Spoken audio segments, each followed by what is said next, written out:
আলহামদুলিল্লাহি রাব্বিল আলামিন ওয়াসসালাতু ওয়াসসালামু আলা আশরাফিল আমবিয়া ওয়াল মুরসালিন ওয়া আলা আলিহি ওয়া সাহবিহি আজমাইন। সহিহ মুসলিম ৭২৮৩ হারুন ইবনু আব্দুল্লাহ রহমতুল্লাহ আলাইহি উম্মে শারিক রাদিয়াল্লাহু তাআলা থেকে বর্ণিত, তিনি বলেন, আমি রাসূল করিম সাল্লাল্লাহু আলাইহি সাল্লামকে বলতে শুনেছি যে দাজ্জালের আতঙ্কে সকলে অনেক মানুষ কী করে পালাতে থাকবে। একথা শুনে উম্মে শারিক রাদিয়াল্লাহু তাআলা বলেন, আল্লাহ রাসূল সাল্লাল্লাহু আলাইহি সাল্লাম, তাহলে আরবের লোকেরা কোথায় থাকবে? তিনি বললেন, তখন আরবের সংখ্যা হবে খুব কম। যা হাদিসটা শুনে হয়তো সহিহ মুসলিম হয়তো শুনে মনে কষ্ট পেয়েছেন, দাজ্জালের আতঙ্কে পালাবে সত্য, কিন্তু আবার হাদিসে এসেছে রাসূল করিম সাল্লাল্লাহু আলাইহি সাল্লাম অন্য হাদিসে এসেছে যে হযরত ঈসা আলাইহিস সালাম পৃথিবীতে যখন অবতরণ হবে, সিরিয়ার সাদা মসজিদের মিম্বারে 2 ফেরেশতা ভর করে নামবেন। তখন এই দাজ্জালকে আল্লাহ রাসূল সাল্লাল্লাহু আলাইহি সাল্লাম বলেছেন, দাজ্জালকে হত্যা করবে হযরত ঈসা আলাইহিস সালাম। ঈসা আলাইহিস সালাম দাজ্জালকে হত্যা করে, আল্লাহ রাসূল সাল্লাল্লাহু আলাইহি সাল্লাম বলেছেন, হত্যা করে কোনো লাভ হবে না, এই কথাও এসেছে। এবং ইমাম মেহেদী আসবেন, ইমাম মেহেদীও আসবেন, কিন্তু ইমাম মেহেদীর সময় তখনও থাকবে ফিতনা, কিন্তু হাদিসে এসেছে সবচেয়ে মারাত্মক ফিতনা হবে কি দাজ্জালের সময়, খুব গভীর খেয়ে সহিহ মুসলিমে এসেছে। এরপরে আবার এমন সময় আসে আগুনের টুকরো আপনার হাতে রাখা সম্ভবপর হবে, কিন্তু আপনি ইমান রাখা সম্ভবপর হবে না। কারণ এখন যে বর্তমানে গাজায় চলছে, ফিলিস্তিনে চলছে, রাফাতে চলছে, এখন তো আলহামদুলিল্লাহ মারে ধরে সব কিছু হয়, কিন্তু তারপর আল্লাহু আকবার বলে, আল্লাহু আকবার, আল্লাহু আকবার। ইনশাআল্লাহ ইসলাম বিজয় হবে, মুসলমান বিজয় হবে। আল্লাহ তাআলা বলেছেন,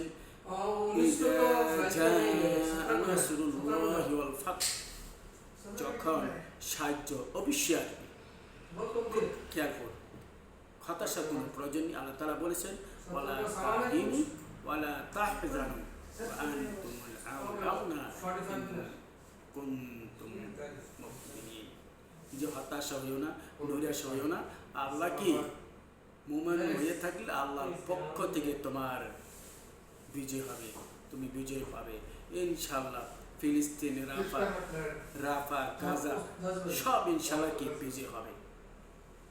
যেহেতু মুসলমান চতুর্দিকে বেষ্টন করে আছে, সামরিক কথা, মুসলমান এক হবেন, হবে কি পরে দাজ্জালের কথা শুনছেন, ভয় পেয়ে গিয়েছেন। এই ইহুদিরা মুসলমানের ভয়, মুসলমানের হুঙ্কারে ইহুদি পালাবে, গাছের নিচে পালাবে, গাছ বলে দেবে ইহুদি এখানে কি লুকিয়ে রয়েছে, তুমি তাকে হত্যা করো, এরকম সবাই আসবে।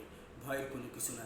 আসুন আমরা শরীর দিয়ে হোক, আপনার তাহাজ্জুদ নামাজ পড়ে হোক, রোজা রেখে হোক, অর্থ দিয়ে হোক, কি আমরা মানুষকে ভিডিও কল বলি, আপনার অনলাইনে বলি, আমরা মুসলমানকে উৎসাহিত দেই, ফিলিস্তিনি ভাইদেরকে। এখানে ভূমিকা পালন করবে কে? সরকার, মুসলমান লিডার। এখানে কিন্তু আমরা পারা সম্ভবপর নয়। যেহেতু আমরা হাতিয়ার যদি আমাদেরকে না দেয়, তা কী করবো? যেখানে হাতিয়ার প্রয়োজন সেখানে হাতিয়ার লাগবে। এমন একটি যুগ এসেও গেছে অলরেডি, যে যেমন রাশিয়ারা কী বলে জানেন, ঘর থেকে বসে এক সুই টিপ মারবে, 22,000 মাইল দূরে গিয়ে পড়বে অস্ত্র। তাহলে এটা আমরা কি ব্যবহার করতে হবে, এটা আমরা বানানো শিখতে হবে। আমরা মুসলমান খাই আর ঘুমাই, কিন্তু কি বিশ্ব নিয়ে আমরা রিসার্চ গবেষণা করি না, এটা ইহুদি নাসারা করে। লোহা সম্পর্কে একটা হাদিস এসেছে, আমরা গবেষণা করি না। কারা করে? এই গবেষণা করে আপনার ইহুদি নাসারা। তারা আমাকে কি কত চপ্টার মালিক হয়ে গিয়েছে। আচ্ছা, যদি চপ্টার না থাকে আপনারা চলবো না, কিন্তু তারা এটা আমাদের ভিতরে ঢুকাই দিছে। হ্যাঁ, এখন দেখেন আমরা সব কম্পিউটার সব কিছু, কোনো লেখা, হাতের কোনো লেখাই নেই, তার সব কী হচ্ছে, এটা খ্রিস্টানরা করছে। এটা জানি খ্রিস্টানরা ভালো করে লিখতে পারে না। এশিয়ার মধ্যে, মহাদেশের মধ্যে লেখা একমাত্র লিখতে পারে, ভালো করে লিখতে পারে এশিয়ার লোকেরা। আমেরিকা, ইউরোপ তেমন ইংলিশ লিখতে পারে না, কিন্তু তারা তারপর কি ভালো ছাত্র হয়। কেন? তাদের মধ্যে লেখাপড়ার কোনো দুর্নীতি নাই, লেখাপড়ার মধ্যে কোনো নকল নাই, লেখার মধ্যে কোনো পক্ষপাতিত্ব নাই, তারা এইভাবে লেখাপড়া করছে। তা আল্লাহ তাআলার জন্য আমাদেরকে যেন বোঝার তৌফিক দান করুক, এই হাদিসটা আমল করি। মেহেদী আলাইহিস সালাম আসবেন, জানি না কবে আসবেন। ফিতনা ফ্যাসাদ যখন আল্লাহ রাসূল সাল্লাল্লাহু আলাইহি ওয়াসাল্লাম নির্দেশ, মেহেদী আসবেন, ঈসা আলাইহিস সালাম আসবেন, অনেক রক্তপাত হবে ইরাকে, এমন এই স্বর্ণের গম্বুজ, সেখানে এটা নিয়ে অনেক কিছু রজব হবে। সাহাবারা জিজ্ঞেস করলেন রজব কি? অনেক মানুষ হত্যা হবে, প্রচুর। সংক্ষেপে আলোচনা শেষ করছি। আমার আলাইনা